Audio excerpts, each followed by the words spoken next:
Bismillahirrahmanirrahim. Assalamualaikum warahmatullahi wabarakatuh. Waalaikumsalam warahmatullahi wabarakatuh.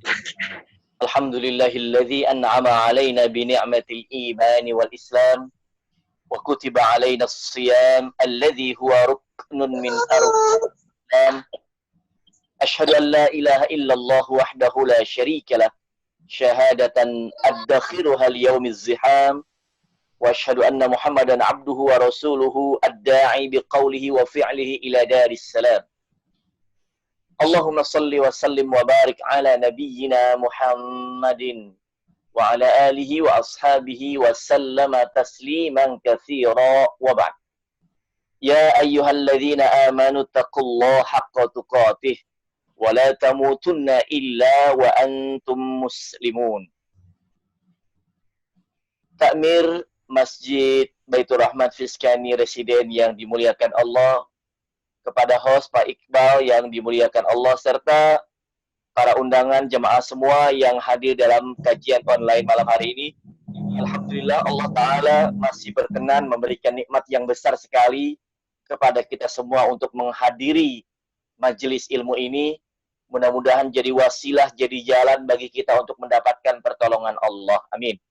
Karena siapa yang menolong agama Allah, maka Allah akan menolong dia dan meneguhkan kedudukannya.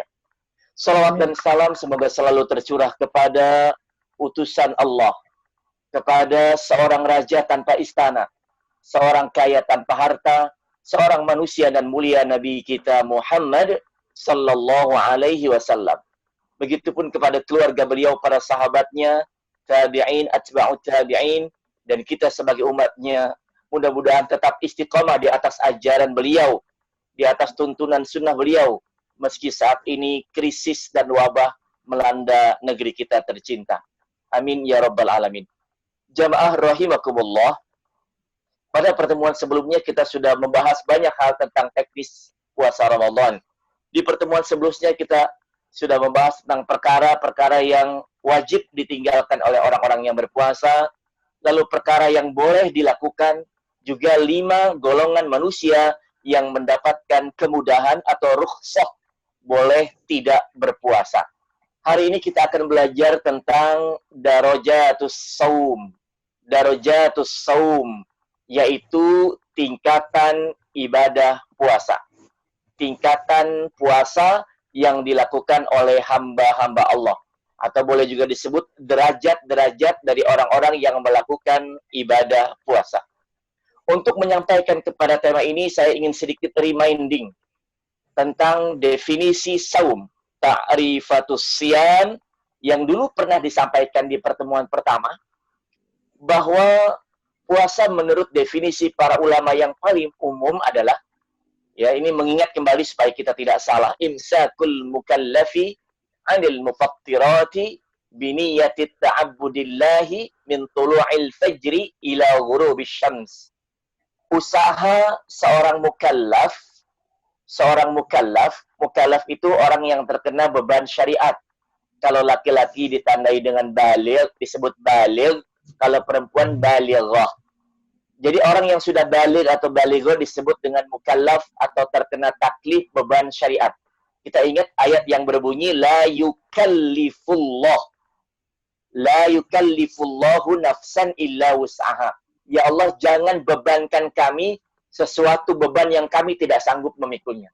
Jadi mukallaf itu orang yang terkena beban syariat. Untuk menahan diri dari berbagai pembatal saum, disertai dengan niat ibadah kepada Allah, dimulai sejak terbit fajar sampai terbenam matahari. Saya menganjurkan kepada semua yang hadir di sini, ini bisa di screenshot, kemudian diberikan kepada keluarga tentang definisi puasa, agar paham batasan-batasannya. Kemudian kita juga sudah membahas di pertemuan lalu, kalau tidak salah, tentang mufsidanis siyam.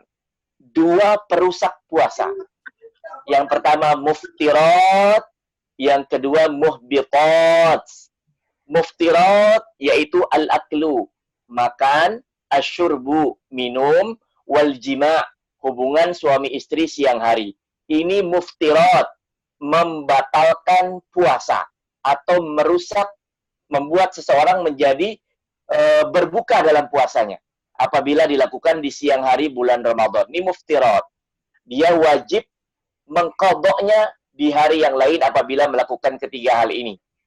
Kemudian yang kedua ada muhbitat. Ingat ya, muhbitat, yaitu perusak puasa yang tidak membatalkan puasa, tetapi menghilangkan pahala puasa, melenyapkan buah indah, buah yang manis dari ibadah puasa. Ada dua, kita juga sudah bahas. Yang pertama, qaulaz zur, perkataan palsu.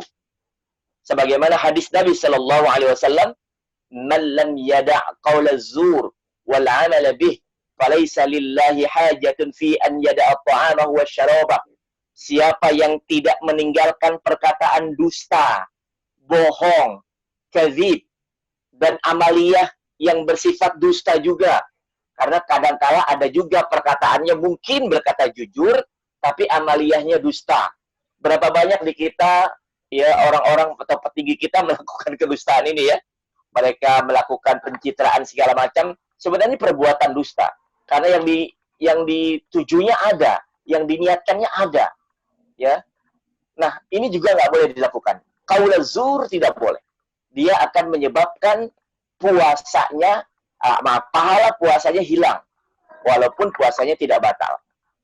Nah kemudian yang berikutnya termasuk muhbitat adalah al-lagwu war-rafath. Sebagaimana sabda Nabi Shallallahu Alaihi Wasallam, "Laisa as-siyam minal akli wasyurbi, innamas siyam minal lagwi war-rafath. Fa in syabaka ahadun aw jahila 'alaik, faqul inni shaim." Puasa itu bukanlah sekedar menahan makan dan minum saja. Puasa itu adalah menahan diri dari perkataan al-lagwu. Al-lagwu itu perkataan sia-sia, tidak berguna, tidak mengandung faedah. Kemudian war-rafath. Apa yang dimaksud dengan rafath? Rafath itu adalah setiap hal yang diinginkan oleh laki-laki terhadap perempuan. Itu definisinya. Atau perkataan mesum, perkataan yang mengarah kepada perbuatan yang bisa menimbulkan birahi atau syahwat. Ini nggak boleh. Ini menghilangkan pahala puasa. Tidak boleh dilakukan. Ini muhbitat. Nah, dua hal ini harus sama-sama kita hindari supaya mendapatkan ibadah puasa yang sempurna. Kemudian, di slide selanjutnya, saya kutipkan di situ puasa yang hakiki atau puasa yang sebenarnya, as-siyamu fil haqiqah. Saya kutip dari kitab Al-Wabilus Shayyib. Ini bagus sekali perkataannya. Anna as-sa'ima samat jawarihuhu 'anil athan wa batnuhu 'anil syarabi wat ta'am wa farjuhu 'anil rafath. Fakama anna at-ta'ama wasyaraba yufsidu, fahakadha al-athamu taqta'u thawabahu wa tuqsidu thamaratahu wa tusayyiruhu bimanzilati man lam yasum. Puasa yang sebenarnya adalah puasanya anggota badan dari perbuatan dosa. Ini puasa yang sebenarnya. Ya, puasanya perut dari makan dan minum. Puasanya anggota badan dari perbuatan dosa. Jadi dua aja itu kita hindari. Perutnya berpuasa dari makan dan minum. Kemudian anggota badannya dijaga supaya tidak mengerjakan perbuatan dosa. Lalu di lanjutannya dijelaskan bahwa sebagaimana makanan itu memutus puasa dan merusaknya, begitu juga perbuatan dosa akan memutus pahala dan merusak buahnya, sehingga menjadikan orang yang berpuasa seperti orang yang tidak berpuasa. Nah, ini saya ulangi ya, sebenarnya ini pengulangan sedikit dari pembahasan sebelumnya supaya jadi penekanan kita, dari fokus perhatian kita. Karena kita sama-sama paham kalau bicara menahan makan, minum dan jima, insya Allah bisa kita lakukan. Tapi menahan diri dari perbuatan dosa, lisannya, tangannya, kakinya, matanya, telinganya, maka ini perbuatan yang teramat berat. Dan puasa yang sempurna, puasa yang hakiki harus menjaga semua itu. Orang walaupun dia berpuasa dari makan dan minum, tapi tidak menghindari perbuatan dosa, dianggap seperti orang yang tidak berpuasa. Karena itu di antara faedah puasa kan adalah lis-shaimi farhatan. Buat orang yang berpuasa ada 2 kebahagiaan ya. Yang pertama, bahagia saat berbuka, inda fitrihi. Wa farhatun inda liqa'i rabbi. Yang kedua, bahagia ketika berjumpa dengan Allah. Ini insya Allah akan kita dapatkan. Tapi dia yang pertama, bahagia saat berbuka, ini benar-benar kebahagiaan bukan semata-mata karena kita mau makan dan minum lagi setelah 13 jam kurang lebih di Indonesia kita berpuasa, tetapi kebahagiaan ini benar-benar datang dari langit. Karenanya berapa banyak orang dia ketika buka puasa harusnya bahagia, nggak bahagia, biasa aja. Malah dia memilih bukan makan dan minum atau makan kurma, tapi ambil atau yang diisap dan ada asapnya itu, rokok. Karena dia nggak merasakan kebahagiaan ketika itu. Bisa jadi pahala puasanya sudah rusak karena melakukan perbuatan-perbuatan tadi. Ya, perbuatan perkataan dusta, qaula zur, kemudian perbuatan sia-sia, juga perbuatan yang mengarah kepada rafaf atau hubungan suami istri. Baik, jamaah rahimakumullah. Sekarang kita akan bahas tentang tingkatan puasa di antara manusia. Tingkatan puasa di antara manusia. Dikutip dari kitab Mukhtasar Minhajul Qasidin. Kitab ini merupakan syarah dari kitab yang amat terkenal di Indonesia, yaitu kitab Ihya Ulumuddin, karangan Al-Imam Al-Ghazali ya. Imam Ghazali kita menyebutnya. Hujjatul Islam di kalangan mazhab Syafi'iyah. Nah itu kitabnya disyarah oleh Al-Imam Ibnu Qudamah Al-Maqdisi berupa kitab yang bernama Mukhtasar Minhajul Qasidin, di mana di situ saya kutip tentang 3 derajat manusia dalam menunaikan ibadah puasa. Yang pertama, saumul awam. Saumul awam. Yang kedua, saumul khawas. Saumul khawas. Yang ketiga, saumul khawasil khawas. Saumul khawasil khawas. Kita bahas satu persatu. Sekarang kita ukur ya. Kita ukur ibadah puasa kita ada di level mana nih? Level 1, 2, atau 3. Yang pertama, saumul awam. Puasanya orang awam, puasanya orang kebanyakan, puasanya orang-orang umum. Puasa ini cuma sekedar menahan perut dan kemaluan dari keinginannya. Demikian menurut Imam Al-Ghazali. Sekedar menahan perut dan kemaluan dari keinginannya. Maka sekedar gugur kewajiban. Gugur kewajiban. Kewajibannya puasa. Dia tidak perlu qadha. Tetapi dia nggak dapat pahala apa-apa karena tidak diiringi dengan menjaga dirinya dari perbuatan dosa. Nah, ini yang pertama ini banyak terjadi nih. Karena Rasulullah memberikan isyarat, rubba sha'imin hadzuhu min siyamihil ju' wal 'atas. Berapa banyak orang berpuasa tidak mendapatkan apa-apa dari puasanya kecuali lapar dan haus semata. Ini puasa level awal. Puasa level pertama. Mudah-mudahan kita tidak masuk yang pertama. Amin ya rabbal alamin. Jangan masuk yang pertama. Puasanya orang awam sekedar menahan perut dan kemaluan dari keinginannya. Jarinya masih nakal, bikin status hoax di media sosial. Mulutnya masih mencaci maki bawahannya. Tangannya masih suka memukul atau menggenggam sesuatu yang tidak layak untuk digenggam. Kakinya masih melangkah ke tempat-tempat maksiat. Ini nggak boleh. Yang kayak begini jauhin. Jangan jadi puasanya orang awam. Sekedar gugur kewajiban nggak dapat pahala apa-apa. Ini mirip dengan orang-orang yang sholat ya. Dijelaskan dalam salah satu hadis, ada orang sholat 60 tahun. Bayangin, 60 tahun. Tapi dia tidak mendapatkan 1 rakaat pun yang qabul di sisi Allah. Kenapa? Dia menyempurnakan rukunya tapi sujudnya tidak. Menyempurnakan sujudnya tapi rukunya tidak. Nah, ini mirip dengan sholat. Jadi cuma sekedar gugur kewajiban, nggak perlu ngulang, nggak perlu qadha. Jangan ini yang kita kejar. Kita kejar minimalnya yang kedua, termasuk ibadah puasa. Dijelaskan oleh Al-Imam Al-Ghazali, sebagaimana dikutip oleh Al-Imam Ibnu Qudamah Al-Maqdisi, saumul khawas, puasanya orang khusus. Ini naik menjadi puasa level menengah, yaitu menahan seluruh anggota badan dari perbuatan dosa. Jadi bukan sekedar menahan perut dari makan dan minum, menahan kemaluan dari jima, tapi menahan seluruh anggota badannya. Mulutnya tidak berbicara kecuali yang baik-baik saja. Matanya tidak menatap kecuali yang halal-halal saja. Telinganya jangan biarkan mendengar apapun yang tidak perlu didengar. Pak, Bu, kadang-kadang kalau kita dapat berita dari orang lain, itu kalau dikiranya bakal merusak hati kita, lebih baik nggak usah didengar. Ya mungkin kita pernah ngalamin ya, ada orang ngadu ke kita, nyampain ke kita bahwa si fulan jelek-jelekin kita. Ya, yang perlu kita lakukan lebih baik nggak usah dengar sama sekali. Daripada hati kita menjadi kotor, lalu marah sama orang tersebut. Ada kejadian unik. Satu ketika pernah ada seorang lelaki mendatangi Imam Asy-Syafi'i rahimahullah. Lalu ngadu, wahai Imam, ada apa? Itu tuh, si fulan jelek-jelekin engkau, wahai Imam. Engkau dikatakan begini dan begitu, begini dan begitu. Menjelek-jelekan engkau, wahai Imam. Apa perkataan Imam Asy-Syafi'i? Ini mungkin bisa kita tiru ya. Bisa kita tiru. Apa perkataan Imam Syafi'i? Beliau berkata, oh, rupa-rupanya syaitan tidak menemukan pembantu atau asisten lagi selain engkau. Tetapi jangan coba kita terapkan dalam kehidupan sehari-hari ya. Takutnya orangnya marah gitu ya. Kata Imam Syafi'i, rupa-rupanya setan tidak menemukan lagi orang ya atau makhluk untuk menjadi asistennya kecuali engkau. Jadi kadang-kadang kalau ada orang berkata, udah tutup telinga aja lah. Tutup telinga aja lah. Karena manusia nggak ada yang sempurna ya. Nggak ada yang sempurna. Bapak Ibu yang dimuliakan Allah, saya kasih satu rahasia.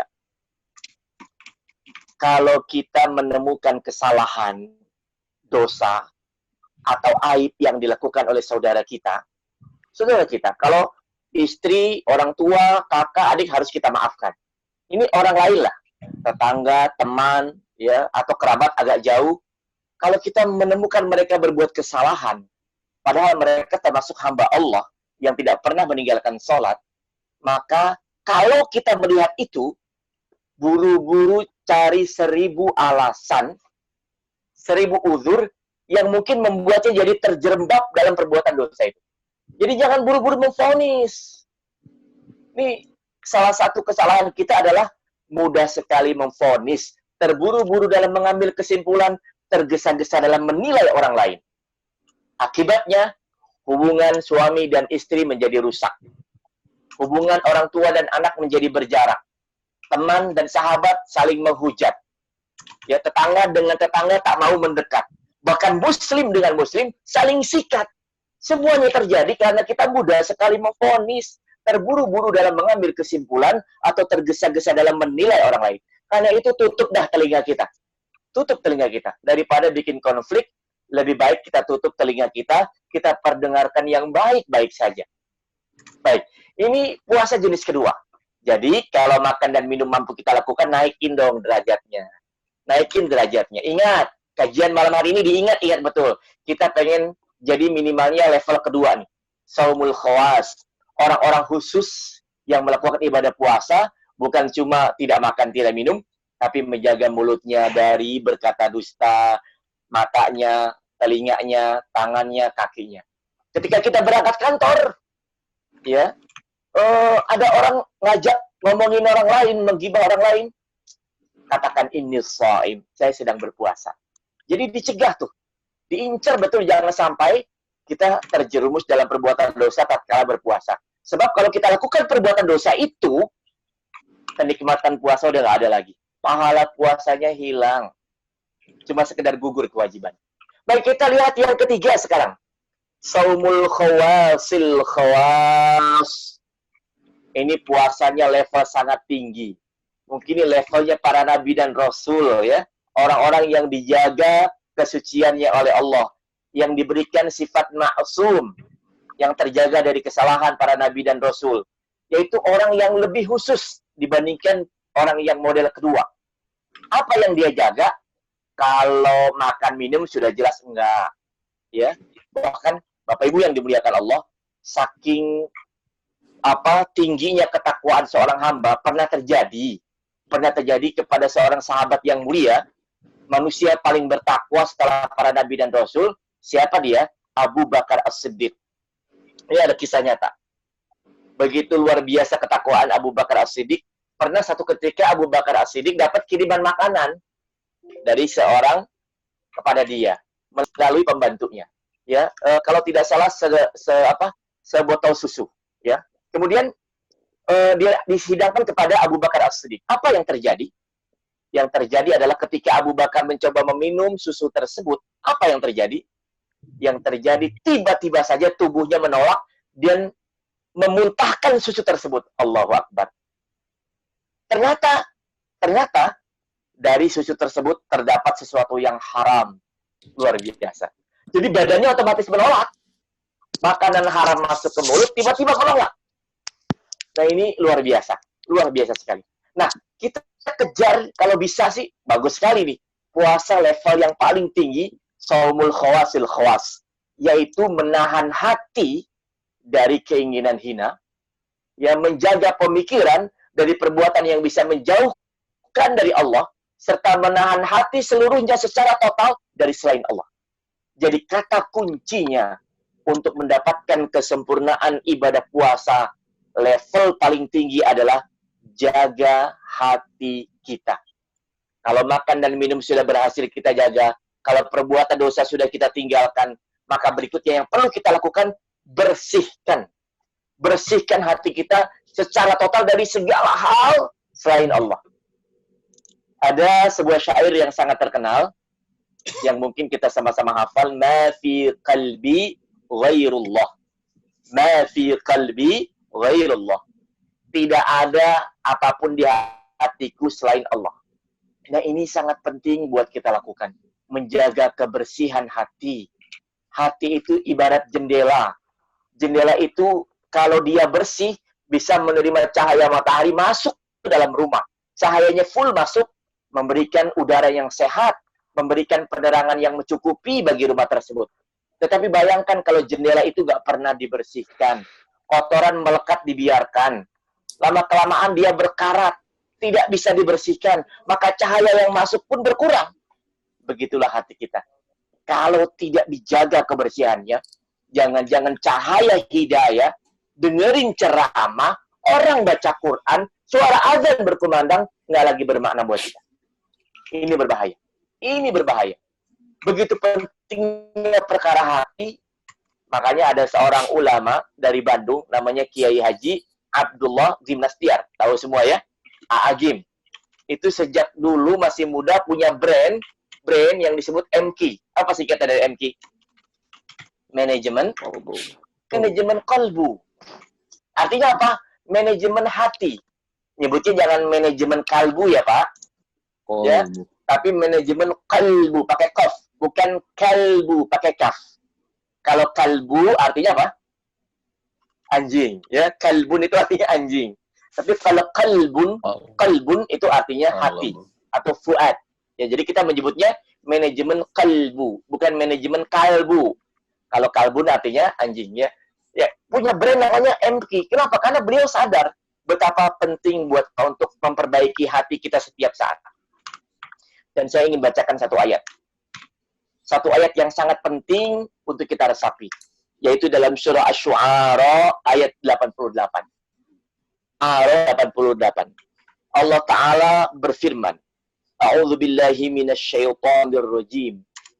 Yauma la yanfa'u malu wa la banun illa man atallaha biqalbin salim.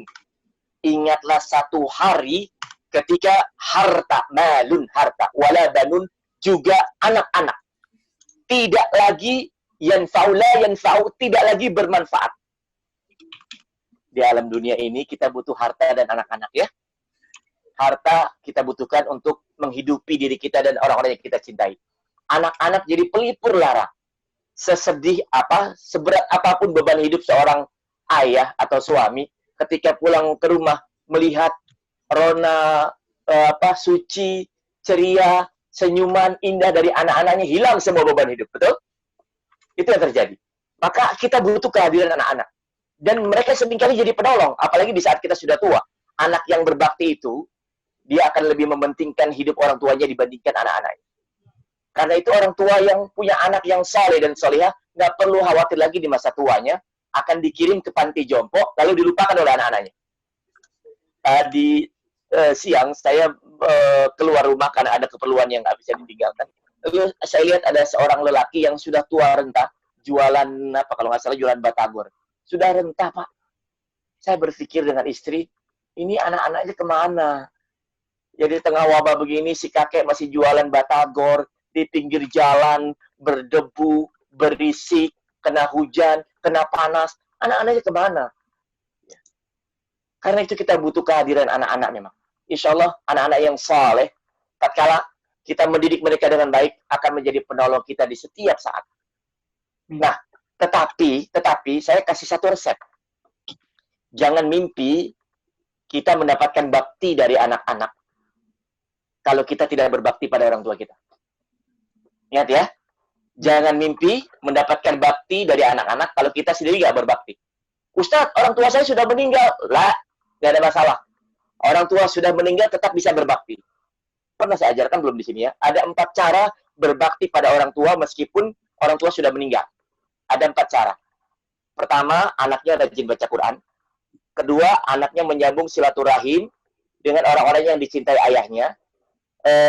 Yang ketiga, memelihara kebaikan-kebaikan yang pernah diajarkan oleh ayahnya. Yang keempat, banyak mendoakannya. 4 hal ini bisa dilakukan oleh seorang anak untuk berbakti pada orang tuanya meskipun sudah meninggal dunia. 4 cara. Jadi berbakti dilakukan sepanjang hayat loh Pak. Walaupun orang tua sudah meninggal dunia. Nah, kalau kita ingin anak-anak kita berbakti pada kita, menjadi penolong kita, kita berbakti sama orang tua. Walaupun orang tua kita sudah tiada. Nah, kita perlu kehadiran harta dan anak-anak di alam dunia ini. Kita perlu itu. Tapi ingat, nanti di akhirat ada satu hari yauma la yanfa'u malu wala banun. Satu hari di mana harta dan anak-anak tidak lagi bermanfaat buat kita. Lalu apa yang bermanfaat? Apa yang bermanfaat buat kita? Perhatikan ayatnya. Illa man atallaha biqalbin salim. Kecuali orang yang datang kepada Allah dengan qalbun salim, dengan hati yang bersih. Kembali ke kajian kita di awal tentang puasa khawasul khawas. Puasa level atas yang bukan cuma menahan dari perut, dari kemaluan, dari perbuatan dosa, tapi menjaga hatinya dari selain Allah. Pak, nanti di akhirat yang bermanfaat itu bukan anak, bukan harta, tetapi hati yang bersih. Akan ada masanya nanti. Akan ada masanya nanti. Ya, bahwa hati kita yang bersih sangat kita perlukan. Karena itu ada sebagian orang ketika menghadapi kematian, dia tenang, bahagia, nggak seperti orang yang ketakutan. Kenapa, Pak? Hatinya, Pak, sudah pasrah kepada Allah. Hatinya sudah dibersihkan, dosa-dosa diakui, walau belum semuanya mungkin dia istighfari, dia minta ampun kepada Allah, tapi diakui semua dosa itu. Ini penting, Pak. Hati yang bersih. Maka itu yang akan bermanfaat di akhirat. Lalu dalam sebuah hadis dijelaskan, ala wa inna fil jasadi mudghah, idza salahat salahal jasadu kulluh, wa idza fasadat fasadal jasadu kulluh, ala wahyal qalb. Rawahul Bukhari wa Muslim. Ingatlah bahwa di dalam jasad itu ada segumpal daging. Jika daging itu baik, baik seluruh jasadnya yang lain. Jika daging itu jelek, jelek seluruh jasadnya yang lain. Ini nyambung nih. Nyambung terus ya, nyambung terus. Ya, Al-Quran bilang di akhirat bukan harta dan anak-anak yang bermanfaat, tapi qalbin salim, hati yang bersih. Lalu hadis bilang bahwa ada segumpal daging di dalam tubuh kita yang apabila dia baik, baik seluruh tubuh yang lain. Dia ala wahyal qalb. Ketahui bahwa daging itu adalah hati. Makanya hati-hati dengan hati. Saya ingin cerita. Ada sebuah kejadian unik di masa Rasulullah SAW. Ini bisa kita ceritakan buat anak-anak kita ya. Sambil tidur ceritakan kejadian ini. Rasulullah lagi ngumpul dengan para sahabatnya. Lagi kajian kayak kita gini lah. Lagi kajian. Tiba-tiba udah ngumpul para sahabat, Rasulullah berkata begini, ya dukhulu alaikum rajulun min ahlil jannah. Bentar, kata Rasulullah. Sebentar lagi akan masuk kepada kalian seorang lelaki penghuni surga. Luar biasa ya Pak ya. Akan datang kepada kita sebentar lagi kepada kalian seorang lelaki penghuni surga. Nggak lama apa yang terjadi? kuculuk, datang seorang lelaki, janggutnya masih basah dengan air wudhu, tangannya menjinjing kedua sendalnya, masuk ke majelis Rasulullah. Lelaki itu yang dimaksud, seorang lelaki Ansor. Luar biasa ya, orangnya masih hidup saat itu sudah dikabarkan sebagai penghuni surga. Apalagi Pak, nggak cuma sampai di situ. Besoknya Rasulullah ngumpul lagi, lalu berkata hal yang sama. Yadkhulu alaikum rajulun min ahli jannah, akan masuk kepada kalian seorang lelaki penghuni surga. Hari kedua.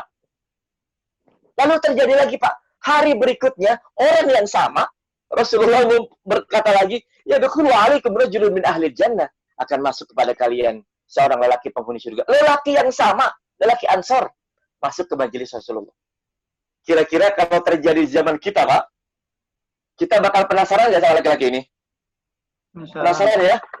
Siapa sih lelaki ini? Sampai 3 hari berturut-turut Rasulullah kabarkan dengan surga. Orangnya masih hidup, tapi digambarkan sebagai penghuni surga. Sahabat penasaran dong. Sehingga ada salah seorang sahabat bernama Abdullah bin Amr bin As radhiyallahu anhuma. Ini berinisiatif mengikuti lelaki Ansor tadi. Dia ikuti lelaki itu pulang kemana. Sampai ke rumahnya, izin masuk ke rumah lelaki tadi. Masuk ke rumahnya, dikunci sampai ke rumahnya, diizinkan masuk ke dalam rumahnya bertamu, lalu diperhatikan oleh Abdullah bin Amr ibadah dari lelaki tadi. Mungkin Abdullah bin Amr berpikir, jangan-jangan nih lelaki ini nggak pernah tidur malam, mengisinya dengan sholat sepanjang malam. Enggak, Pak. Laki-laki ini tidur malamnya biasa. Kemudian sholat tahajud, ya mepet-mepet subuh biasalah. Ya, sholat tahajud, kemudian sholat witir, lalu memperbanyak tasbih sambil menunggu subuh. Seperti kebanyakan orang, kebanyakan para sahabat. Selesai sholat subuh bertasbih, berzikir pagi, dan seterusnya. Siangnya bekerja, mencari nafkah biasa. Tidak ada yang aneh. Waktunya sholat berjamaah. Nggak ada amalan khusus. Misalnya baca ayat kursi 1000 kali, baca sholawat anu dan anu sekian kali. Nggak ada. Nggak ada. Biasa-biasa aja amalannya. Lalu sampai beberapa hari kemudian, akhirnya Abdullah bin Amr memutuskan untuk bertanya kepada lelaki tadi, duhai lelaki Ansor, bahwasanya aku menerima kabar dari Rasulullah tentangmu begini dan begitu. Maka kami penasaran, kira-kira amalan apa yang dilakukan olehmu sehingga Rasulullah mengabarkan dirimu dengan surga 3 hari berturut-turut. Apa jawab lelaki tadi? Duhai Abdullah bin Amr bin As, sesungguhnya aku tidak melakukan amalan apapun kecuali amalan yang engkau saksikan saja. Jadi memang begitu amalannya, begitu aja. Baiklah kalau begitu, kata Abdullah bin Amr bin As. Dia pun izin pamit mau pulang. Sebelum pulang, sebelum keluar dari balik pintu, dipanggil sama lelaki Ansor tadi. Sini dulu, Abdullah bin Amr. Sini dulu, aku ingin memberitahu sesuatu. Lalu laki-laki itu berkata, memang aku tidak memiliki amalan apapun kecuali amalan yang engkau saksikan saja. Kemudian dia berkata, lihat perkataannya, Pak. Illa annani la ajid fi qalbi ghillan ala muslim. Illa annani la ajid fi qalbi ghillan li muslim. Kecuali sungguh aku tidak pernah mendapati di hatiku sedikit pun perasaan ghillan. Ghil itu bahasa Arab artinya cemburu, dengki, iri hati, hasad kepada sesama muslim. Allahu Akbar. Akhirnya apa? Kata Abdullah bin Amr bin As, rupanya ini, amalan ini yang kami tidak sanggup melakukannya. Allahu Akbar. Membuang jauh-jauh ghil, cemburu, iri hati, hasad, dengki kepada sesama muslim. Pak, saya ingin coba berfilosofi sedikit dengan jamaah semua. Kira-kira benar nggak kalau saya katakan bahwa salah satu penyebab membuat seorang lelaki korupsi, seseorang mencuri dan merampok, itu awalnya karena dia iri dengan orang yang kaya, betul? Ya Pak ya? Awalnya iri melihat orang lebih kaya dari dia, lebih mampu dari dia. Makanya dia ingin seperti orang itu, punya harta yang banyak. Akhirnya ambil jalan pintas. Korupsilah, merampoklah, mencurilah. Ya kan? Tapi kalau perasaan cemburu itu dibuang jauh-jauh, niscaya kita akan selalu merasa cukup dan hati kita bersih dari cemburu, dari ghil terhadap sesama muslim. Ini buang jauh-jauh. Dan ini rupanya yang menjadi penyebab seseorang bisa meraih surga sebagaimana digambarkan dalam hadis yang saya ceritakan tadi. Kemudian Rasulullah juga bersabda, "Innallaha la yanzuru ila suwarikum wala ila amwalikum walakin yanzuru ila qulubikum wa a'malikum." Rawahu Muslim. Sesungguhnya Allah tidak melihat kepada suwarikum, tampang kalian. Mobil mewah, rumah megah, wajah ganteng, ya, paras cantik, atau ketenaran yang membahana, atau tabungan yang banyak, anak-anak yang gemuk, yang sehat, yang berprestasi, bukan itu. Allah nggak melihat tampangmu, nggak melihat rupa kalian, juga nggak melihat amwalikum, nggak melihat harta kalian, nggak melihat harta kalian. Jasad nggak dilihat, harta nggak dilihat. Tapi apa yang Allah lihat? Walakin yanzuru ila qulubikum wa a'malikum. Tetapi Allah melihat kepada hati dan amal kalian. Lagi-lagi berpulang kepada hati. Itu yang akan dilihat oleh Allah. Makanya qalbin salim tadi yang dijelaskan, hati yang suci di akhirat. Itu penting kita latih dari sekarang. Pak, ini saya ngomong enak ya Pak ya? Ngomongnya enak banget ya. Sisi idealisnya enak. Tapi sebenarnya sangat sulit dikerjakan. Menjaga hati, menjaga kesucian dan kebersihannya dari perasaan ghil, dari kotor, dari sesuatu yang bisa merusak hati kita, ya, mengurangi keutamaannya di sisi Allah Subhanahu wa taala. Jadi Allah tidak melihat rupa dan harta kita. Allah lihat hati dan amal kita. Kemudian ada seorang lelaki di zaman Rasulullah namanya Julaibib radhiyallahu anhu. Ini kisah nyata nih, Pak. Ini lelaki yang satu ini namanya Julaibib radhiyallahu an. Dia itu sering dicemooh dan dijauhi manusia di zamannya. Dan tidak ada orang tua yang sudi menikahkan anak perempuannya dengan Julaibib. Julaibib itu laki-laki, ya. Jadi sering dicemooh, dijauhi manusia, dan nggak ada orang tua yang mau menikahkan anak perempuannya dengan Julaibib. Kenapa, Pak? Karena Julaibib berwajah jelek, lagi bertubuh pendek. Tetapi Allah Ta'ala ternyata berkehendak lain. Apa yang terjadi? Julaibib ikut perang bersama Rasulullah. Dalam suatu peperangan ternyata Julaibib syahid fi sabilillah. Meninggal di jalan Allah. Maka boleh jadi tidak ada di alam dunia wanita yang sudi menjadi istrinya. Tapi di akhirat Julaibib malah dikejar-kejar dan jadi rebutan para bidadari surga. Bapak-bapak pernah nggak lihat ada pejuang Palestina, pejuang Hamas, yang berjuang ikhlas karena Allah, ketika syahid, lagi ketawa, Pak? Lagi senyum. Pak, mau tahu nggak? Orang yang syahid fisabilillah, salah satu keutamaannya, ada banyak keutamaan, Pak. Selain surga langsung dibukakan buat dia, apa keutamaan yang luar biasa nih, buat para lelaki, buat motivasi ya? Ketika itu ada langsung seketika ketika dia meninggal dunia syahid fisabilillah, ada 72 bidadari surga menyambut lelaki itu. Jangan-jangan saya menyangka kenapa orang-orang yang mati syahid tersenyum? Karena mereka senyum, Pak. Lihat anugerah Allah, salah satunya apa? Disambut oleh 72 bidadari surga. Maka lagi-lagi jangan memandang kepada bentuk, rupa, dan kepada harta. Jaga hati kita, bersihkan hati kita. Karena Allah melihat kepada hati dan amal kita semua. Baik, jamaah rahimakumullah. Sekarang bagaimana jaganya menjaga kebersihan hati? Pak, hati bahasa Arabnya qalbun. Qalbun itu artinya guncang. Ingat ya, kalau ditanya sama anak kita, Pak, qalbun maknanya apa secara bahasa? Maknanya berguncang. Kenapa berguncang? Karena hati itu berbolak-balik ya, Pak. Kadang pagi harinya ke timur, sorenya ke barat. Pagi harinya A, sorenya B. Malam harinya sejuk, siang harinya marah, gitu kan? Hati begitu, berguncang. Hati memang begitu, Pak. Ya, karena itu Rasulullah mengajarkan doa yang amat terkenal dan seharusnya kita hafal. Apa doanya, Pak? Ya muqallibal qulub, tsabbit qalbi ala dinik. Wahai yang maha membolak-balikan hati, Pak, demi Allah, Hati kita itu ada di dua jemari Allah.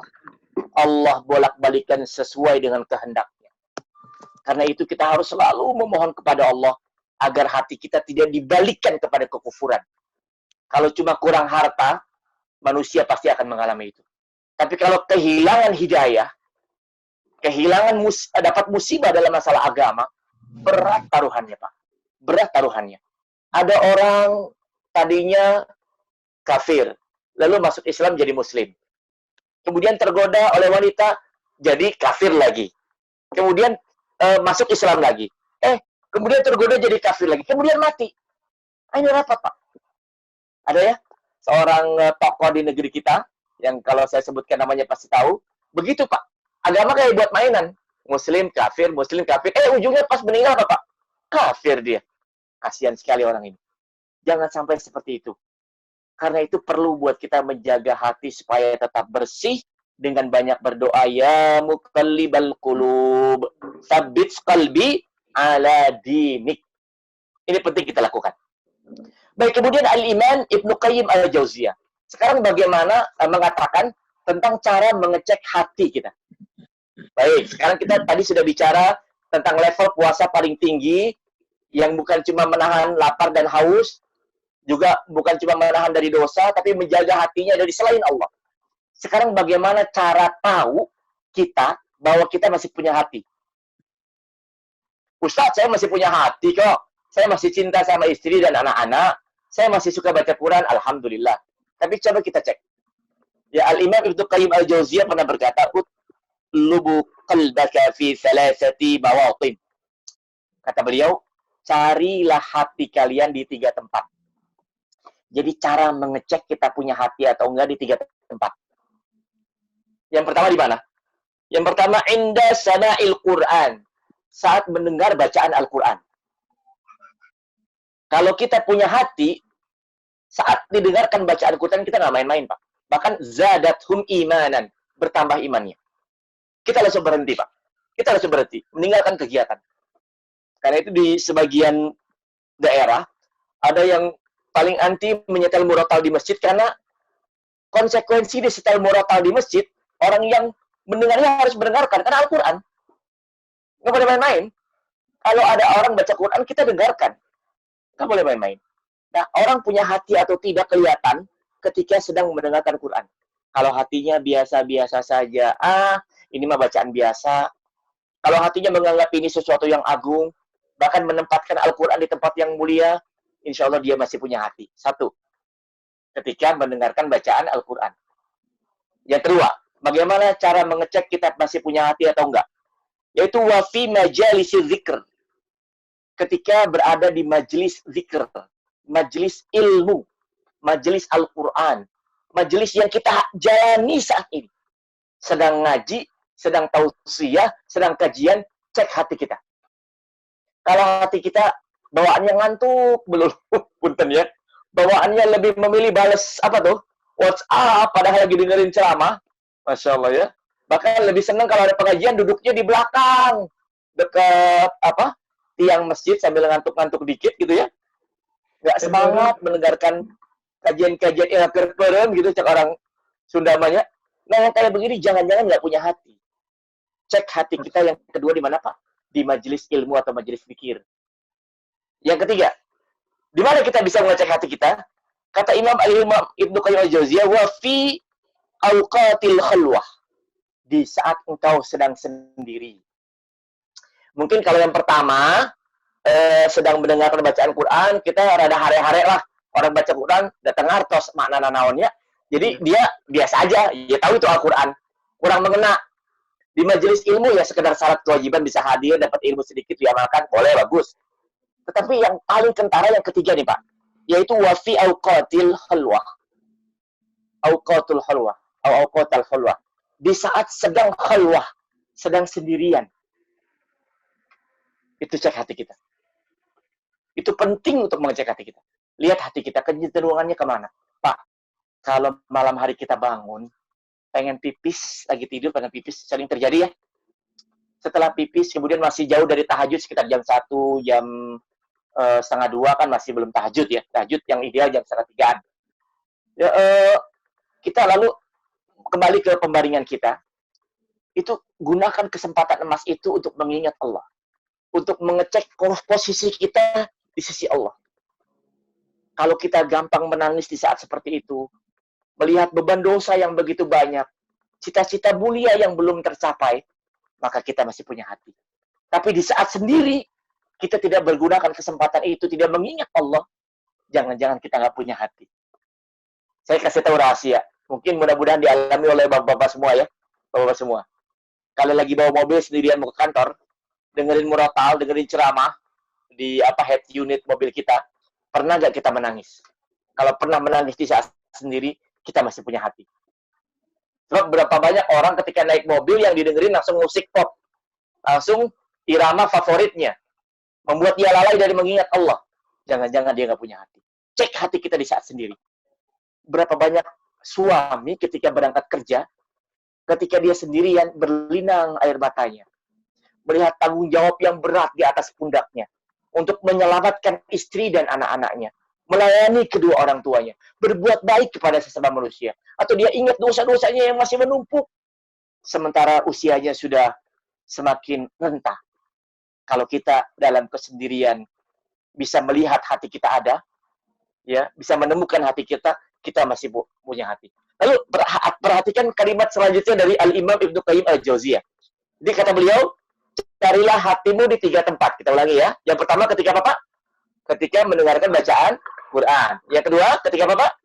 Ketika berada di majelis ilmu. Yang ketiga, ketika apa? Ketika sedang sendirian.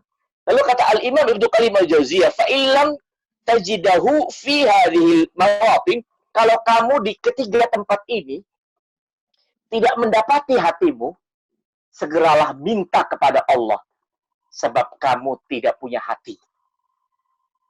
Bagus kalimat ini. Kalau di 3 tempat ini kita nggak menemukan di mana hati kita, segera minta sama Allah. Minta apa? Minta hati, karena kamu termasuk orang yang tidak punya hati. Pak, pernah nggak melihat ada orang begitu keji kelakuannya? Ketika dia membunuh dengan sangat sadis. Ketika dia mematikan nyawa manusia dengan sangat sadis, seolah-olah nggak punya hati. Ada seorang anak membunuh orang tuanya. Ada seorang lelaki memarahi anak buahnya sampai menendang dan memaki-makinya, padahal dia sudah rentah. Ini kan nggak punya hati ya, Pak. Ada orang di saat krisis begini, dia malah menyimpan masker. Iya, dia timbun masker tuh. Kan nggak punya hati kayak begini, Pak. Nggak punya hati. Maka kita bisa pastikan orang-orang yang kayak begini, begitu jahatnya sama manusia, kalau dia mendapati 3 tempat tadi, dia nggak temukan di mana hatinya dia. Ketika mendengarkan bacaan Al-Quran, ketika berada di majelis ilmu, dan ketika sendirian. Jadi cara mengecek hati di 3 tempat. Ya, jadi mudah-mudahan kita bisa mendapati hati kita di 3 tempat ini. Amin ya rabbal alamin. Nah, sekarang kita akan belajar, masih ada waktu, tentang 4 hal yang membuat hati menjadi beku, menjadi keras, menjadi kaku. Atau boleh dibilang hatinya udah seperti membatu. Keras, dosa, hidayah nggak bisa lagi masuk kepadanya. Ya. Ada 4 hal. Kata Al-Imam Ibnu Qayyim Al-Jauziyah. Apa itu? Yang pertama, yang bisa membuat hati menjadi keras adalah berlebihan dalam bicara. Berlebihan dalam bicara, dalam ngomong. Kebanyakan ngomong. Doyan ngomong. Banyak berbicara. Kebanyakan dalam berbicara. 1. Ya. Fudulul kalam. Kebanyakan dalam berbicara. Yang kedua, berlebihan dalam makan. Berlebihan dalam makan. Pak, orang kalau banyakan makan, biasanya habis makan yang paling enak ngapain sih, Pak? Tidur ya, Pak ya? Paling enak tidur. Orang kalau kebanyakan makan, coba kita lihat. Orang yang biasa makan makan lezat. Coba orang yang berkecukupan, hari ini mau makan apa tinggal ngomong kan? Nah, tinggal pergi, mau sate beli sate. Mau pizza tinggal beli pizza, gitu kan? Karena punya uang. Udah biasa makan daging, udah biasa makan yang lezat. Sehingga datang kondangan Pak, ke gedung-gedung, lihat makanan biasa aja. Tapi lihat kalau kita mengundang orang miskin, datang ke undangan-undangan pernikahan, lihat daging baru tumben. Luar biasa mereka lezatnya makan ketek. Kita udah biasa. Jangan masuk kita kategori yang kedua ini. Kebanyakan makan. Sebagaimana kita jangan masuk ke bagian yang pertama, kebanyakan bicara. Karena orang banyak bicara pasti banyak salahnya. Ya, mudah-mudahan tidak terjadi dengan saya ya Pak ya. Saya ini harus berbicara karena waliyadzubillah saya berlindung kepada Allah. Yang pertama kebanyakan bicara, yang kedua kebanyakan makan, yang ketiga apa Pak? Berlebihan dalam tidur atau kebanyakan tidur. Tidur satu sisi menyehatkan kita untuk istirahat tubuh kita dan membiarkan tubuh melakukan proses metabolisme yang diperlukan untuk menghantarkan zat-zat bergizi ke seluruh tubuh kita sehingga tubuh kita menjadi sehat dan punya imun yang kuat. Tetapi orang yang kebanyakan tidur itu juga berbahaya. Kebanyakan tidur berbahaya. Pak, makanya kita mendapati sebagian ulama-ulama kita itu seperti orang yang di bawah kelopak matanya hitam ya Pak ya. Seperti kurang tidur. Kenapa? Mereka harus bangun malam, paginya mengajar, siangnya murojaah, kemudian mungkin harus ceramah ke sana ke sini gitu kan, mengajarkan ilmu, lalu sorenya jagain anaknya, ya istrinya masak, dia gendong anaknya, tapi nggak ada waktu buat tidur, ya Pak. Tapi karena itu sebaiknya kita melatih diri kita untuk tidak kebanyakan tidur. Dan salah satu yang menyebabkan kita banyak tidur karena kita terlalu sering ganti kasur Pak. Punten ya Pak ya. Kasur udah kagak enak dikit langsung beli baru, betul ya Pak ya? Kasur udah kurang membal dikit ganti baru gitu ya Pak ya? Ya kasur yang gak enak dikasih ke marbot, kasih ke orang yang perlu gitu ya. Pernah nggak terpikir oleh kita bahwa Rasulullah sepanjang hidupnya nggak pernah tidur pakai kasur kecuali samak yang tipis dan berbekas kepada tubuh beliau. Yang Umar bin Khattab ketika melihat itu menangis Pak. Beliau ini rajanya manusia Pak.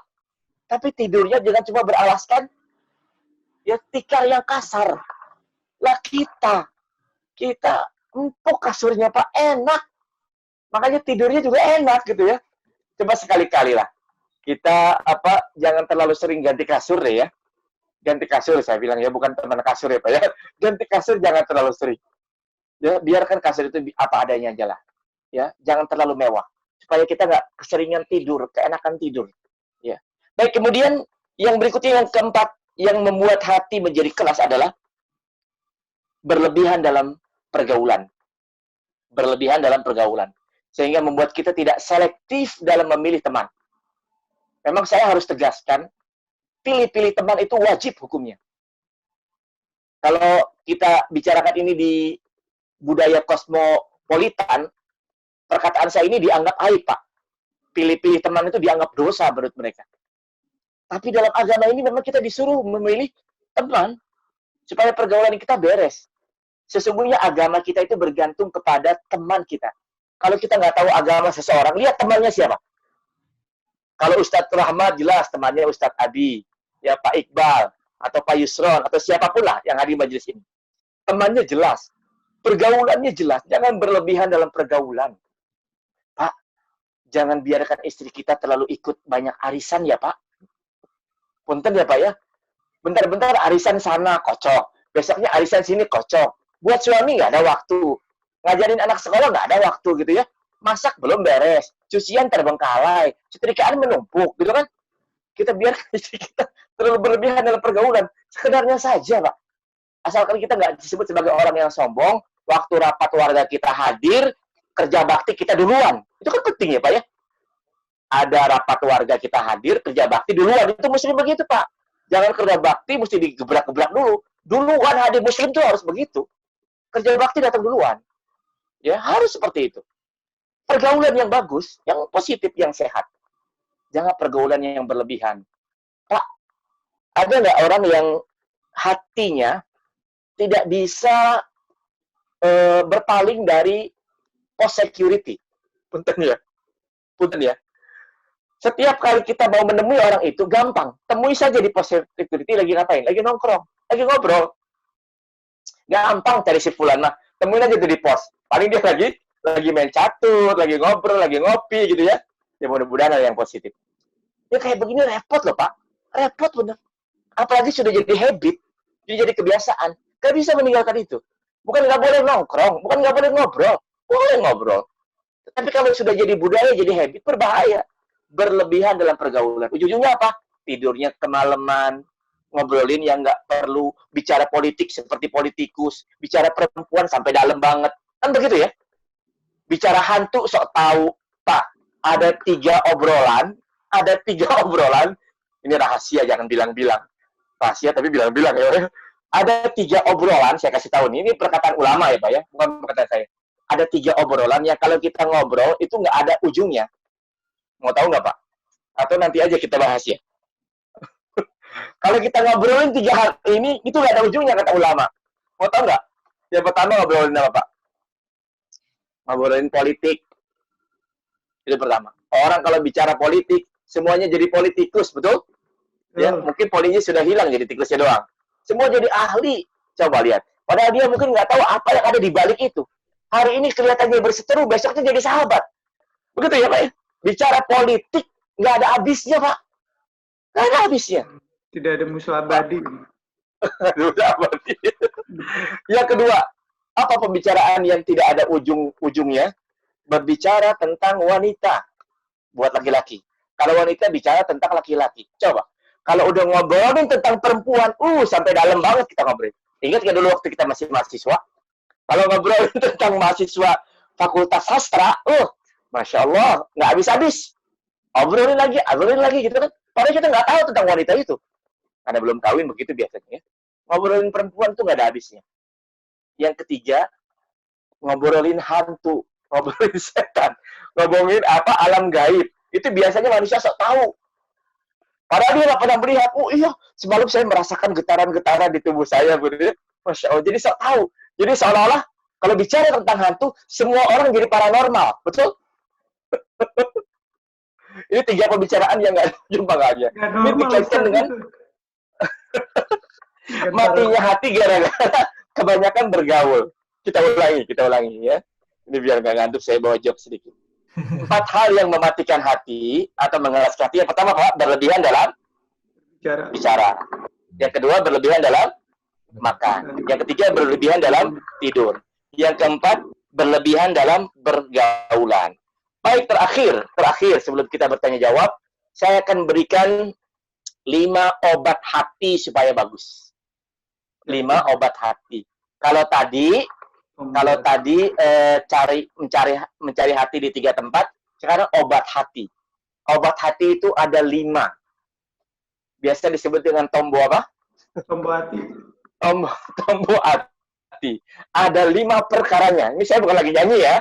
Ini memang benar ini perkataan para ulama ini. Ya, beliau mungkin mengambil syairnya dari perkataan para ulama. Ada 5 tombo hati, obat bagi hati.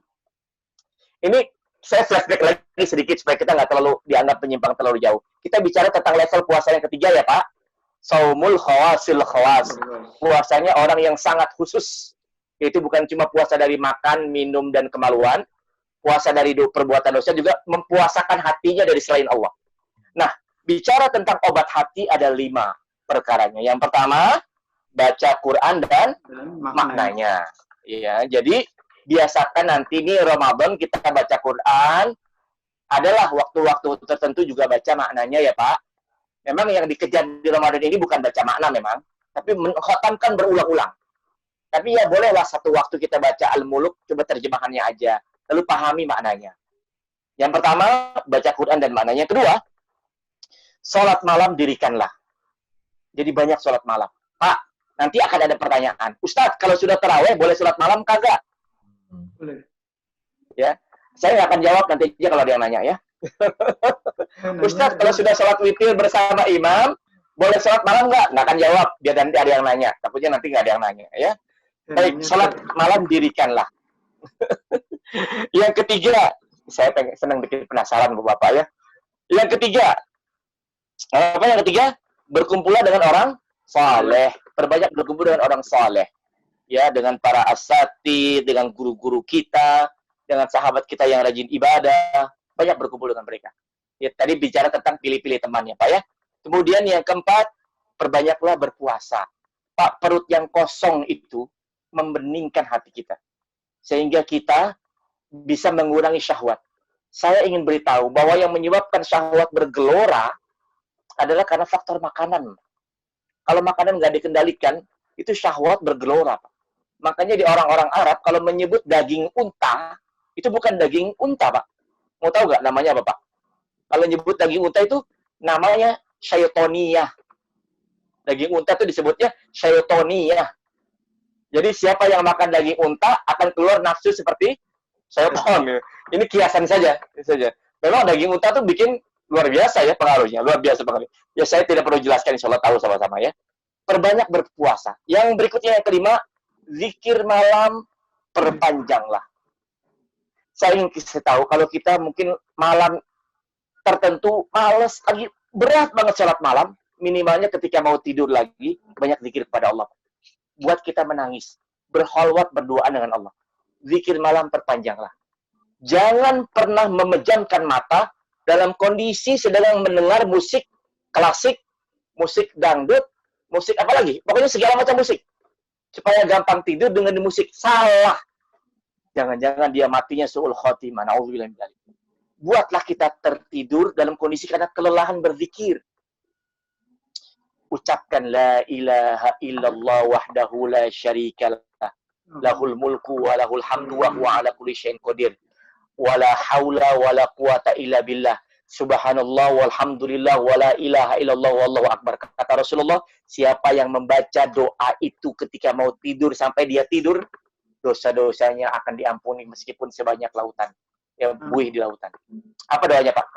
La ilaha illallah wahdahu la syarikalah, lahul mulku wa lahul hamdu wa huwa ala kulli syai'in qadir, wala haula wala quwata illa billah. Subhanallah walhamdulillah wala ilaha illallah wallahu akbar. Pendek ya? Baca doa itu. Perbanyak itu sampai kita terlelap. Mudah-mudahan kita ditakdirkan menjadi hamba-hamba Allah yang dijaga hatinya menjadi suci.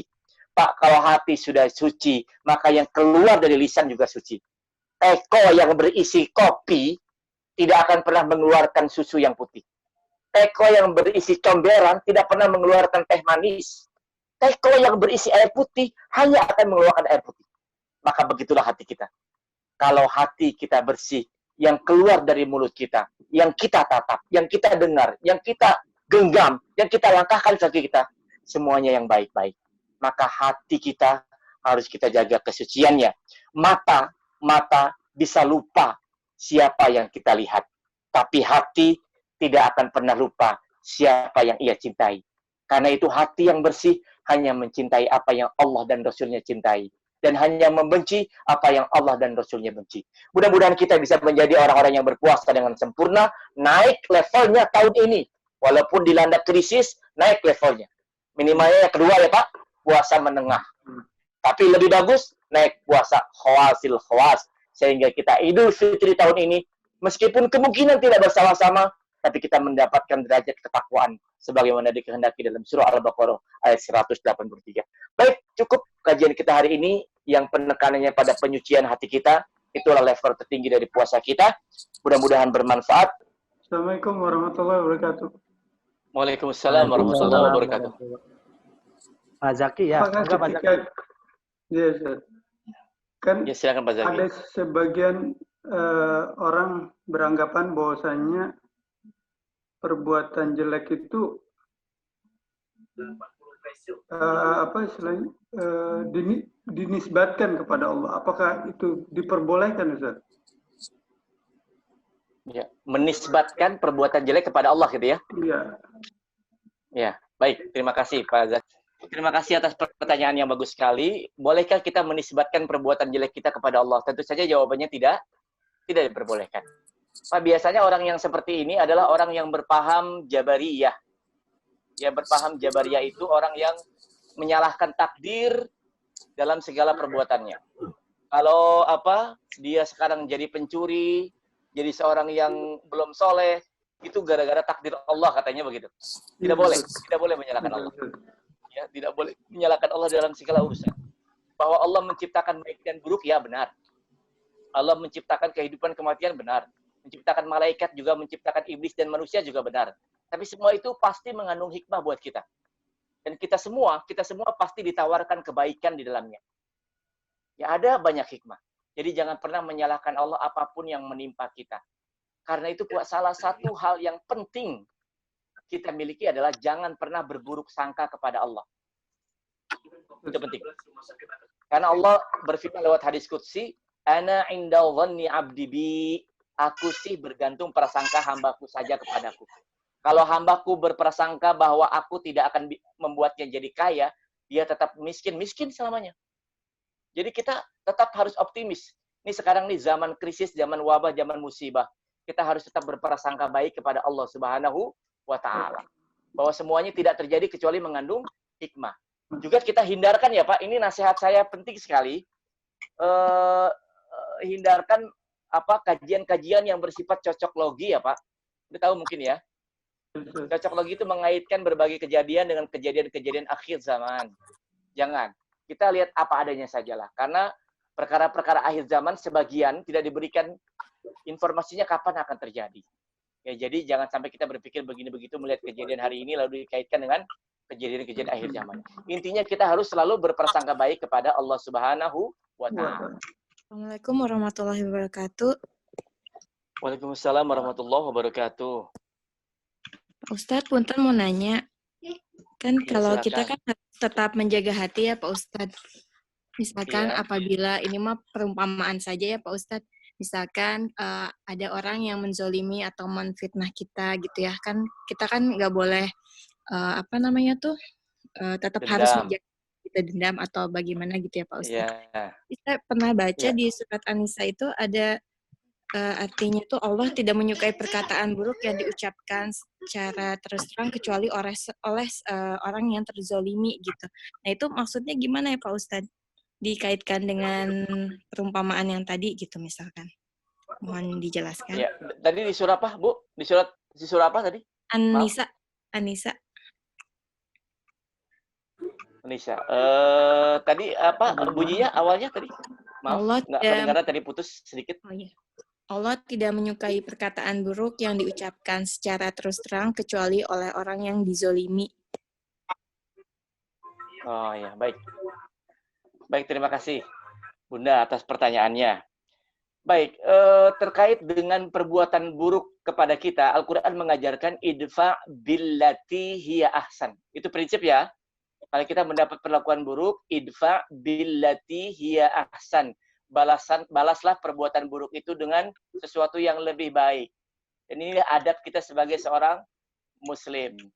Akan tetapi pada kondisi tertentu, kita mungkin sudah sangat tertekan, sudah terlalu banyak dizalimi, maka orang yang terzalimi hati-hati dengan doanya. Jadi hadis yang membicarakan tentang bahwa doa yang qabul salah satunya dari orang-orang yang terzalimi, ini bukan menyuruh, perhatikan Bunda ya, termasuk ayat An-Nisa tadi sebenarnya, bukan menyuruh kita untuk mendoakan orang yang menzalimi kita. Hadis ini hanya memberikan wanti-wanti, hati-hati kalau orang yang terzalimi sudah ngangkat tangannya minta sama Allah. Sebab doanya tidak terhalang. Jadi bukan menyuruh kita untuk sebab jadi kontradiksi dengan suruh membalas dengan yang baik, dengan mendoakan orang-orang yang zalim. Ya, maafkan. Kalau bisa maafkan. Itu yang terbaik. Hati yang lebar, hati yang luas, pasti masih ada space buat kita untuk memaafkan sesama. Dan orang yang kuat bukan orang yang melampiaskan amarahnya tatkala dia mendapat cacian, hinaan atau kezaliman. Orang yang kuat adalah orang yang tidak melampiaskan amarahnya, menahan amarahnya, lalu justru membalasnya dengan kebaikan. Tapi andai pun terjadi orang zalim itu mendoakan orang yang menzalimi, maka hati-hati dengan doa mereka.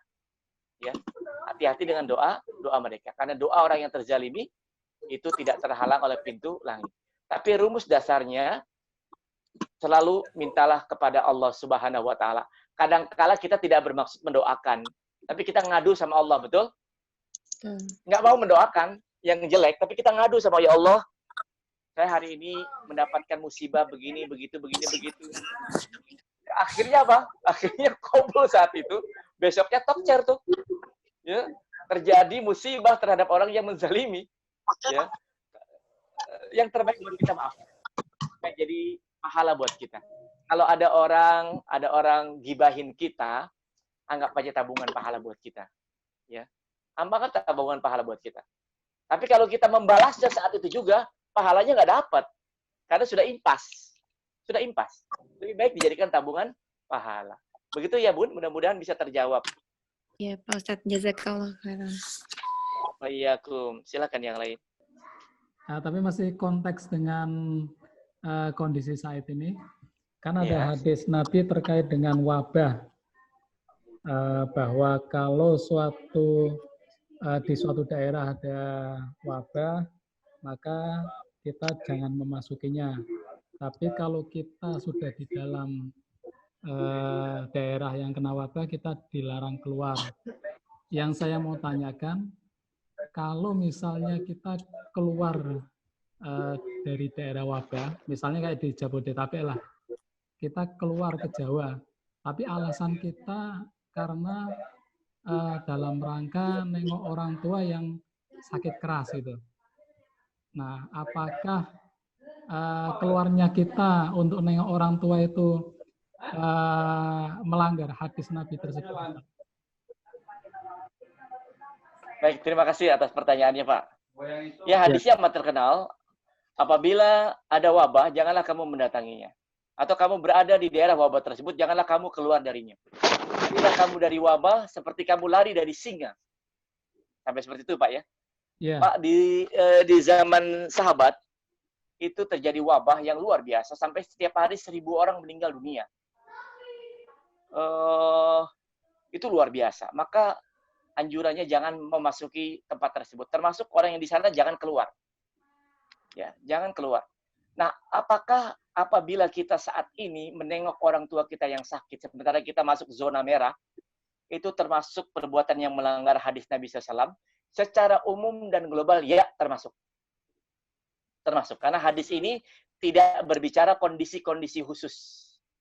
Karena nyawa seorang muslim begitu berharga, dan tatkala wabah begitu luar biasa, maka setiap orang punya kemungkinan untuk menularkan penyakitnya kepada orang lain.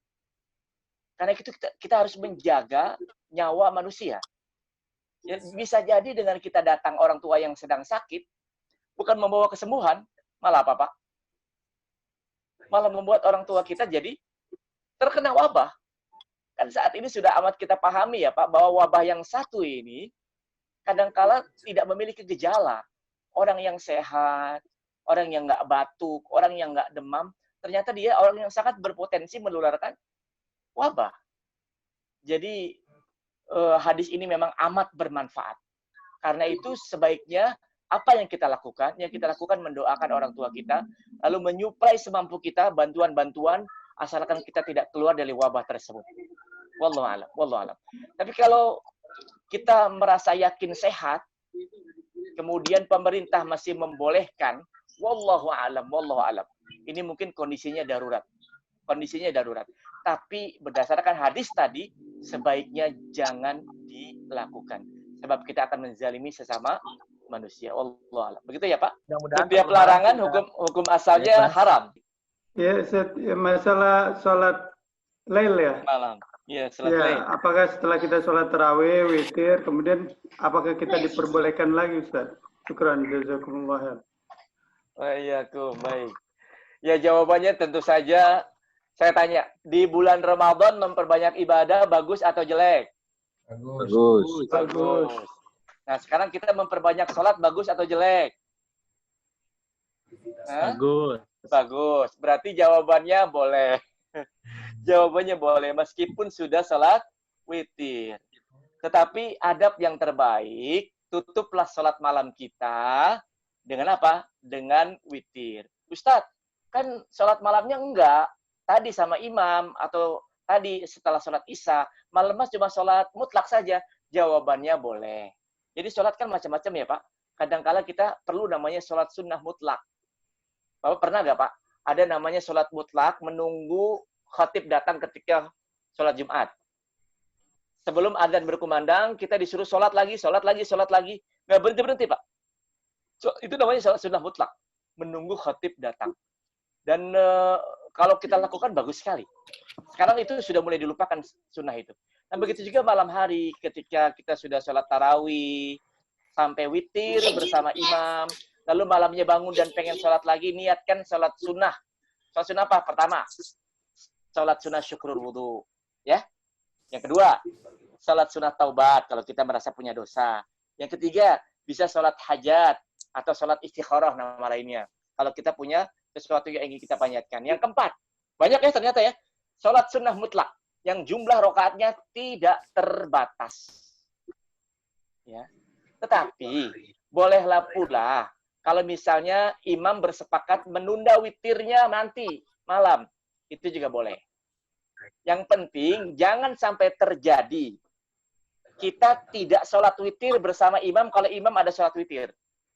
Pak, pernah nggak lihat ada orang yang biasa sholat 8 rakaat tarawih, lalu ketika imamnya 20 rakaat, pas 8 rakaat dia pulang. Pernah ada yang lihat nggak, Pak? Ya. Pernah ya? Yang seperti ini tidak diperkenankan. Walaupun imamnya 20 rakaat dan dia biasa 8, ikutlah sampai selesai 20 rakaat.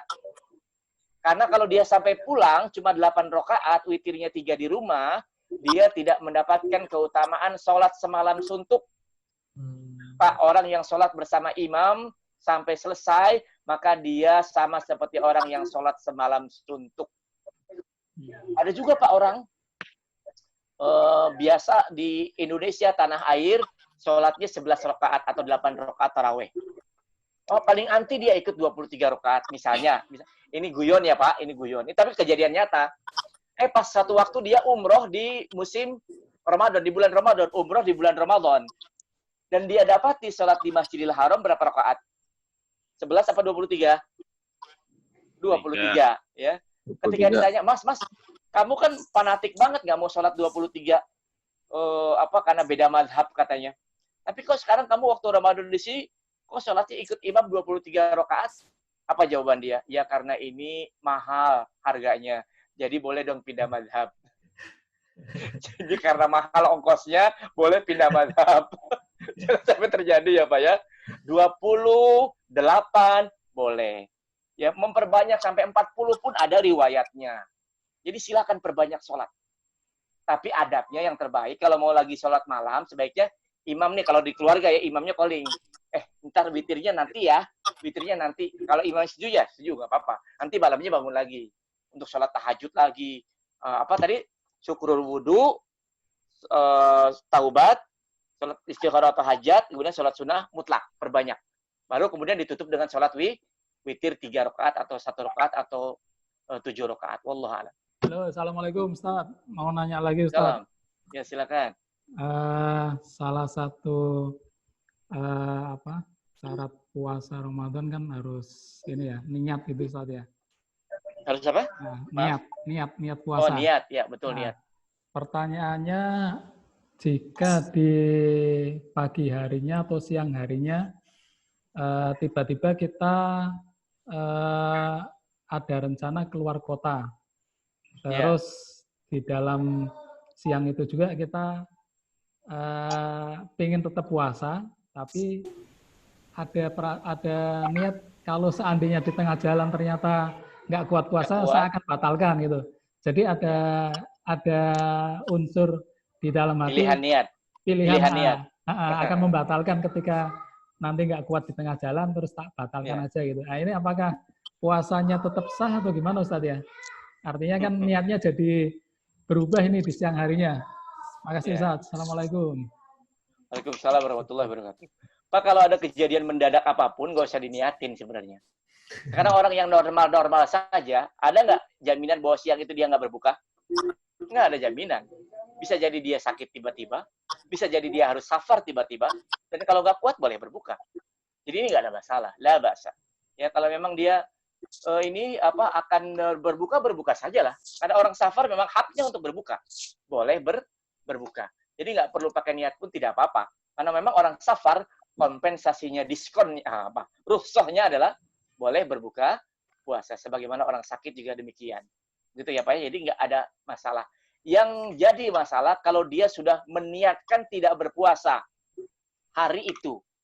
Lalu sudah lewat fajar, dia baru berniat. Karena safarnya kagak jadi. Ini jadi masalah. Paham ya Pak pertanyaan saya? Maksud saya ya. Jadi malamnya sudah niat, dia mau safar kan, nggak akan puasa. Juga nggak sahur. Ya kan? Karena nggak akan puasa, mau safar. Sudah diniat karena perjalanan jauh, nggak dapat tiket pesawat, pakai bis misalnya kan. Capek, lelah. Ya. Kemudian pas lewat fajar, ternyata ada informasi safarnya dibatalkan. Apa yang terjadi? Ya maka dia harus mengqadha salatnya. Wallahu alam. Harus mengqadha salatnya. Karena niatnya dilakukan setelah salat fajar. Kita sudah bahas ya. Bahas di pertemuan sebelumnya. Jadi untuk puasa wajib tidak boleh niatnya setelah fajar. Harus sebelum fajar. Nah, kalau ada orang mau safar hari itu dan malamnya dia berniat udah nggak sahur lah, besok nggak usah puasa, maka pagi harinya dia boleh sarapan di rumah. Walaupun safarnya belum terjadi. Yang jadi masalah kalau sudah sarapan ternyata safarnya benar-benar nggak jadi. Jadi para ulama memang membolehkan. Ya dia sarapan di rumah karena memang sudah berniat akan safar. Si horeng teh, ya kata orang Sunda mah ya, safarnya nggak jadi. Maka dia harus mengqadha puasanya. Wallahu a'lam. Iya, silakan Pak. Ini terkait itu Pak Ustadz, sholat tarawih. Di dalam masyarakat kan ada juga yang berpandangan bahwa mungkin sholat tarawih itu lebih baik sendiri dilakukan, tidak berjamaah. Terus ada juga yang kewajiban berjamaah. Cuma memang kan kalau saya pernah dengar Nabi pun hanya beberapa kali ya berjamaah atau saya lupa ya 4 hari ya kalau. Nah ini gimana ya sikap kita ya? Artinya kondisi-kondisi tertentu mungkin kita kan nggak bisa berjamaah juga gitu kan karena mungkin pulang dari kantor seperti itu. Nah itu gimana Pak Ustadz ya? Baik. Terima kasih atas pertanyaannya. Sholat tarawih hukumnya wajib atau sunnah? Sunnah. Sunnah ya. Yang kedua, mana yang lebih afdol, berjamaah atau sendirian? Kalau sunnah harusnya sendiri ya. Sunnah harusnya sendirian. Baik. Ada beberapa sunnah yang ternyata bagusnya dilakukan secara berjamaah. Salah satunya adalah sholat tarawih. Ya, ketika Rasulullah berhenti di hari kelima tidak memimpinkan sholat tarawih lagi para sahabat, maka alasan Rasulullah kita sama-sama tahu. Apa Pak alasannya? Khawatir sholat tarawih dianggap menjadi wajib dan memberatkan umatnya. Maka hukumnya keutamaan berjamaahnya tidak hilang. Yang hilang adalah sholat bersama Rasulullah karena itu masa turunnya wahyu. Wahyu masih turun. Kalau Rasulullah biasakan, jangan-jangan dianggap wajib dan itu akan sangat memberatkan umatnya. Makanya ini kebijaksanaan dari baginda Rasulullah SAW. Karena itu setelah Rasulullah meninggalkan itu para sahabat nunggu-nunggu tuh.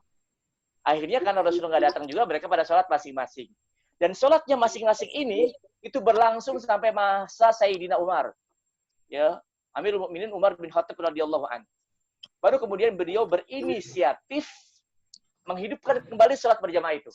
Karena ilatnya bahwa khawatir tarawih diwajibkan sudah tidak ada. Apa itu? Rasulullah sudah wafat. Gitu ya. Ini alurnya begini ya Pak ya. Makanya ini dihidupkan lagi sunnah ini. Yang pernah dilakukan oleh Rasulullah. Maka Rasulullah menyuruh Ubay bin Ka'ab untuk menjadi imam. Ya. Dan kata beliau inilah sebaik-baik bid'ah. Itu kalimat yang sekarang jadi polemik ya. Inilah sebaik-baik bid'ah gitu ya. Ubay bin Ka'ab memimpin jadi imam sholat berjamaah. Nah ketika itu masih 8 Pak. Masih 8. Sampai dan imam membaca sangat panjang. Sampai malam menjelang sahur baru selesai. Karena bacanya Al-Baqarah, An-Nisa gitu kan. Kalau kita kan favoritnya Inna atau Ina sama apa Pak? Sama Kulhu ya. Baca sangat panjang.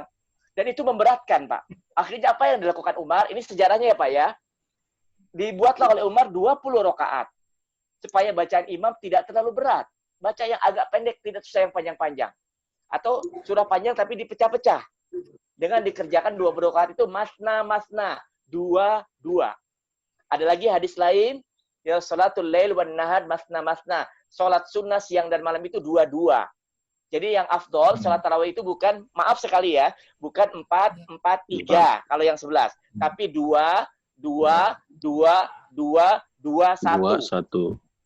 Ya, bukan 3 sekaligus. Witirnya pun dipecah 2-1 berdasarkan hadis tadi, Pak. Ya, bahwa sholat sunnah itu masna-masna 2 rakaat. Nah, kemudian Umar membuat jadi 20 dengan bacaan imam dipendekkan supaya tidak berat. Karena kan dengan banyaknya salam ada istirahat, berdiri lagi gitu ya, Pak ya. Jadi bacanya nggak terlalu panjang. Itu riwayat dari sana 20. Sampai kemudian itu jadi terbiasa di daerah Hijaz, 20 rakaat itu terpelihara. Sampai hari ini di kota Mekah, Madinah masih 20. Walaupun ulama kibar mereka, Syekh bin Baz, Syekh Al-Utsaimin menganggap yang afdal 11 rakaat. Tetapi kerajaan Saudi tetap memilih 23 rakaat. Dari mana hadis 20 rakaat? Secara ini tidak ditemukan dari Rasulullah, tapi datangnya dari asar Umar bin Khattab. Kalau hadis yang 11 rakaat dari mana? Datangnya dari istri Rasulullah bernama Aisyah radhiyallahu anha. Ini saya bicarakan sejelas panjang kali lebar karena pembahasan fikih Ramadan kita tidak mencakup sholat tarawih ya Pak, karena saya menghindari polemik yang terlalu dalam. Jadi yang utama tetap berjamaah bersama imam supaya dapat dianggap sholat semalam suntuk. Di rumah juga nanti kalau kita ternyata belum boleh ke masjid, sholat bersama keluarga ya Pak, dianggap sholat semalam suntuk. Ya kalau bapak-bapak jadi imam, boleh yang panjang, boleh yang pendek. Jadi sholat yang utama yang paling berdirinya paling lama. Tapi kalau anak sudah pulang dari pesantren, hafalannya banyak, silakan jadi imam. Tapi bapak-bapak harus ridho ya, bacanya panjang-panjang. Karena hafalannya lebih banyak dari bapak-bapak, misalnya kan. Anaknya hafid 20 juz, misalnya kan. Pengen banget anaknya hafal Quran. Begitu sholat tarawih di keluarga, nggak dipakai. Kenapa? Kepanjangan, nak. Bapak nyeri cangkeng, cina. Astagfirullah, wa atubu ilaih.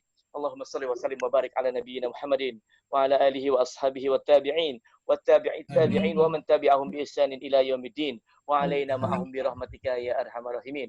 Allahumma aslih lana dinana alladhi huwa ismatu amrina wa aslih lana dunyana allati fiha ma'ashuna wa aslih lana akhiratana allati fiha ma'aduna. Allahumma ij'al khaira umrina akhirah wa khaira amalina khatimah wa khaira ayyamina yawma alqaka fi. Allahumma la tada' lana dhanban illa ghafartah wa la hamman illa farajtah wa la daynan illa qadaitah wa la hajatan min hawaijid dunya wal akhirati illa qadaitah ya arhamar rahimin. Rabbana atina fid dunya hasanah wa fil akhirati hasanah wa qina adzaban nar. Wa sallallahu ala nabiyyina Muhammadin sallallahu alaihi wasallam wa ala alihi wa ashabihi al-akhyar wa sallama tasliman katsira walhamdulillahi rabbil alamin. Saya tutup dengan kafaratul majlis. Subhanakallahumma bihamdika asyhadu an la ilaha illa anta astaghfiruka wa atubu ilaik. Assalamualaikum warahmatullahi wabarakatuh. Sekali lagi terima kasih Bapak Ustadz Habib Purwanto. Terima kasih Bapak Ibu semua jamaah baik dari Masjid Baitur Rahman maupun jamaah dari yang lainnya. Mudah-mudahan acara ini menjadi bukti kita menuntut ilmu, bersilaturahmi dan juga menyambut datangnya bulan Ramadan dengan penuh kegembiraan. Mudah-mudahan kita bisa melaksanakan ibadah Ramadan dalam suasana yang kondusif sehingga kita bisa melaksanakan seluruh kegiatan yang wajib dan yang sunnah dalam keadaan yang aman. Amin ya Allah ya Rabbal alamin. Mohon maaf dari panitia apabila ada kekurangan. Billahi taufik wal hidayah. Wassalamualaikum warahmatullahi wabarakatuh. Waalaikumsalam warahmatullahi wabarakatuh.